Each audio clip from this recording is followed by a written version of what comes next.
Max Verstappen deliberately crashing into George Russell was not on my bingo card for the Spanish Grand Prix, but here we are, and let's dive into this, of course, race review. This time we're looking at the Spanish Grand Prix, which I think actually delivered a very fascinating race. It was high on strategy, a little less on overtaking and racing, but we got to see some unusual overtaking opportunities being taken and overtakes being made. And overall, I think I enjoyed the race as a whole. I used to hate it, but these past couple Grand Prix at Circuit Barcelona have been pretty good. The major talking point out of this race is, of course, the Max Verstappen-George Russell incident, and we will get to that, but I think it's best if we start in chronological order and go from the beginning of the race. You had Piastri on pole position, Norris P2, Verstappen P3, and Russell in P4. Piastri got pole with the biggest pole margin of the season so far. He delivered a great lap and really deserved it. On the run into turn 1, Piastri got a good start, was able to cover that inside and led through turn 1 too. Norris was pinned to the inside and Verstappen went around the outside. And I think Norris was very good here, just being careful. He knew he had the quicker car this race weekend, so there was no point getting into a scuffle with Verstappen, so he just decided to let Verstappen have the position. And whilst it cost him race time overall, it made sure he didn't get any damage, unlike 2023 when he was in a very similar situation and got damage off Hamilton's car. So I like this play from Norris, but of course Verstappen doing Verstappen things got a great start and made the jump up into P2. Both Ferraris were also pretty aggressive on this race start, making up positions, and unfortunately Alex Albon and Carlos Sainz both got wing damage on lap 1 at turn 1. It was just bound to happen. The turn 1-2 chicane bottlenecks quite hard with drivers slowing down and speeding up again. So very unfortunate for both Williams drivers, but of course both incidents were racing incidents. We then had a couple pretty chilled out laps until we finally got another round of Ferrari team orders, with Hamilton being caught by Leclerc, and Leclerc was clearly faster by seconds than Hamilton at this stage. Hamilton has just not been gelling with that Ferrari much at all, and after a couple laps they decided to make the call to Hamilton to let Leclerc by, which was here the right thing to do 100%. They probably could have done it earlier. Leclerc was just being held up so much by Hamilton. Hamilton was defending. They were both losing race time, so it was an easy decision to make this early in the race just to let Leclerc go, which I liked. We then move on to around lap 13 where Norris was able to finally jump Verstappen, with Verstappen then pitting the next lap to not lose time, being stuck behind Norris or getting the dirty air from Norris. He wanted to go aggressive on the strategy, which is what Red Bull did and what I very much like to see. And this gave us an inclination that Red Bull might actually be trying a 3-stop strategy instead of the 2-stop strategy, which was thought to be the preferred one going into this race. Both Ferraris then pitted a couple laps later on lap 17 and 18, I believe, fitting the medium tyre, and by this stage Verstappen was able to get back up into P3 by around lap 20 or so, so he was looking to be in a pretty good position to challenge the McLarens, who at this stage will be looking to do the 2-stop strategy, which again was faster on paper. Both McLarens ended up pitting on lap 21 and lap 22, which then handed the lead to Verstappen and of course started the McLarens reeling in Verstappen slowly again, as Verstappen had older tyres and the McLarens had newer tyres. I'll also mention during this time period that Alonso and Verstappen had some really nice overtakes, not DRS overtakes down into turn 1. Alonso was going down the inside of the other DRS straight we have into that really long left-handed corner, which is not really a good overtaking opportunity because the DRS zone isn't that long, and Verstappen was going around the outside of the third last corner. So yeah, great overtaking during this, so it's showing that the tyre offset does mean you can get good overtaking. On lap 30, as Norris and Piastri were getting much closer to him, Verstappen decided to pit, and at this stage it was very early. It was less than halfway through the race, so he was pretty much committed to a 3-stop. It would have been very, very difficult to go to a 2-stop considering he put on mediums, not even the hard tyre. It was basically impossible. So Verstappen at this stage was basically committed to that 3-stop, and he started cutting into the McLaren's lead, which at this stage was a very interesting race because it was basically like a fresh slate. Both drivers, all three drivers, sorry, had to make one more stop, and Verstappen had a bigger gap but was of course on the fresher tyres, and it was very interesting watching him slowly close that gap to the McLarens. Verstappen managed to close the gap pretty close to Norris but then proceeded to stall out. So he went with an aggressive undercut on lap 48 but wasn't quite close enough, and Norris was able to come out ahead of him. We then had chaos as they caught the cars of Behrman and Lawson battling into turn 1, which held them both up, and you had Verstappen, you had Norris both getting incredibly angry on the radio trying to pick their way through this battle, and Lawson and Behrman did eventually get out the way. I don't really like the blue flags in this instance because why should you be compromising your backmarkers race just because you're the leaders? They were obviously racing for something too. Like, I get it, but I was happy to see them race, and they did eventually get out the way. So I don't think any driver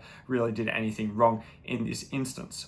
Antonelli then unfortunately broke down for the second time in 3 races, bringing out a safety car. Verstappen pitted for new tyres, as did everyone, but unfortunately because he had 3 stopped, he didn't have new sets of mediums or softs, so he went to the hard tyre, which was an interesting strategy call, but Red Bull were basically pinned in by this because they went with that 3-stop strategy, whilst basically everyone else put on new soft tyres, and I think Ocon put on new mediums instead.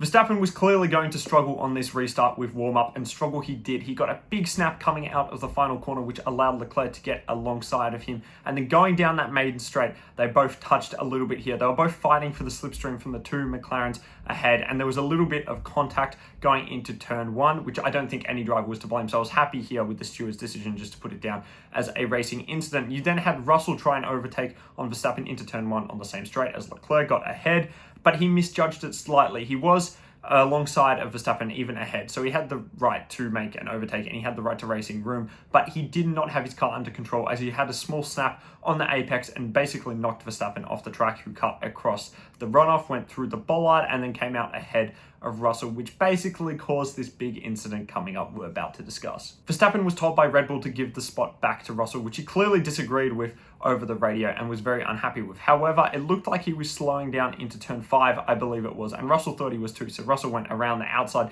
and then Verstappen just appeared to throttle up and took way too much speed into the corner. He does put lock on the steering wheel. It's not like he just goes straight, but he's taken way too much speed. He knows what he's doing here. He was obviously going to hit Russell, and this is just not on in a Formula 1 race. They're not bumper cars. It's not NASCAR. You can't just drive into someone. It's such a bad look. Verstappen has a track record of these types of incidents. I look back at 2021. He's such a fabulous driver.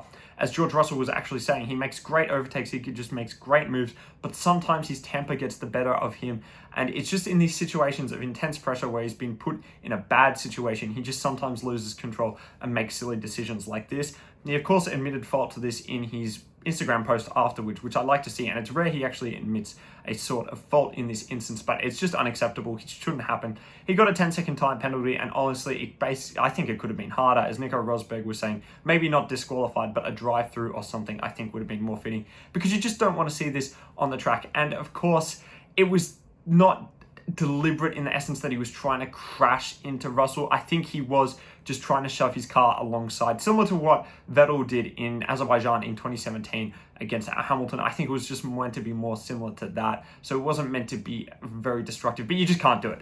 End of conversation. You cannot drive into the side of someone, so the penalty should have been harsher, in my opinion. But the irony in it all is that the stewards weren't going to give Verstappen a penalty, which I agree with. I don't think he should have had to give the position back to Russell, because Russell lost control of his car and forced him off the road. So none of this would have happened if Red Bull hadn't told Verstappen to give the spot back, but I understood what they were doing. They were being cautious because the field was condensed from the safety car. Verstappen was on worse tyres, and a 5-second penalty could have shoved him a lot further back than just losing the 1 spot to Russell. Piastri went on to win this race in very dominant fashion. He was clearly the quickest driver out there, and Norris did come home in P2. He looked to have equal pace to Piastri, but couldn't make up any time once he got past Verstappen. Both McLaren drivers looked equal, but of course, Piastri delivered better in qualifying, came on pole, and Norris was only in P2, and that's why he won the race. So both drivers did a good job, and Piastri extends his points lead over Norris, with Verstappen dropping even further back, and Charles got a great P3, where I don't think the Ferrari was the 3rd best car. He was very consistent. Charles is getting the most out of that Ferrari most of the time this year so far, so he'll be very happy with that. Another thing to note here is Verstappen is now on 11 penalty points, and he will be for the next 2 races before he loses 2, when he'll drop back to 9, but then he'll be on 9 up until October. So he's got to be on his best behavior. He cannot afford to get penalty points in these next 2 races.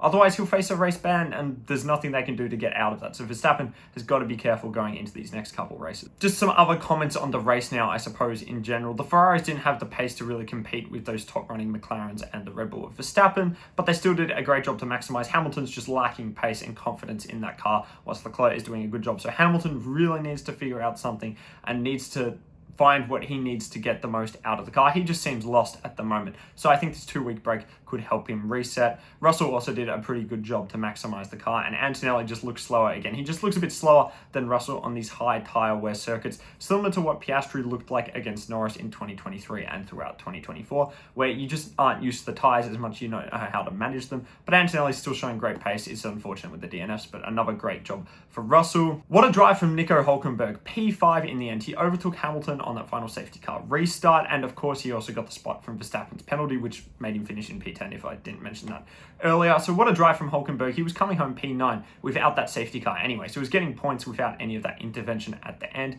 which just highlights his great drive. He maximized extremely well. He deserves that point finish, and it's great to see Hulk in the points. I think it's his best finish since 2019, of course, including that he missed a couple years, but yeah, great to see. And of course, Isaac Hadjar, I think, has scored the most points out of any second Red Bull driver, so that includes the RBs and whoever was in that second Red Bull seat over the course of the year so far. So he's just doing well. He's being consistent, he's being quick, and that's all you can ask for. He's looked better than Lawson has in that RB. And of course, Yuki Tsunoda is struggling again. They made some bad setup changes, they said, with the rear wing, but again, qualifying P20 after he thought he did a good lap is not a good sign, and he didn't manage to get back into the points either in a race where I thought you could overtake if you played your strategy cards well. And a final shout out has to go to Pierre Gasly, again, maximizing the Alpine. He's very, very consistent.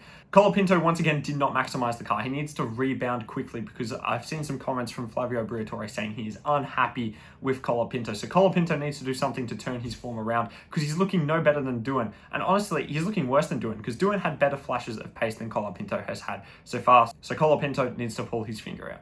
Overall, though, I really enjoyed the race. The mixed strategies made it very interesting. I liked Red Bull being aggressive, playing that 3-stop strategy, and it just shows that when you get tyre offsets and tyre wear, you can have overtaking as long as it isn't Monaco. Of course, I really enjoyed the track. I hope it doesn't go away next year. I think we might get it for 2026, but it will become a question of 2027 and into the future. So I hope we keep Barcelona. It's a real driver's track. It basically tests the cars a lot with all the high-speed corners. Of course, you get tyre wear. The track's got more abrasive, similar to Bahrain, since over the past couple of years. So I hope the track stays on the calendar going into the future. But we have a 2-week break now on the cards before Canada, which is low-key one of my least favorite circuits on the track. I hate it. It's basically just chicanes and kind of medium length straights, which means you can't overtake. And the final corner you can't overtake into because it's a high speed chicane. So I don't like Canada. Hopefully they've got the C6 tire out, so hopefully we see some tire wear and some interesting strategies. But I'm still looking forward to the race, of course. And of course, lots of drivers will be looking forward to these 2 weeks to reset and basically get their cards back in order to try and get their seasons back on track or continue to build on their season so far. But thank you guys so much for watching, and have a great rest of your day.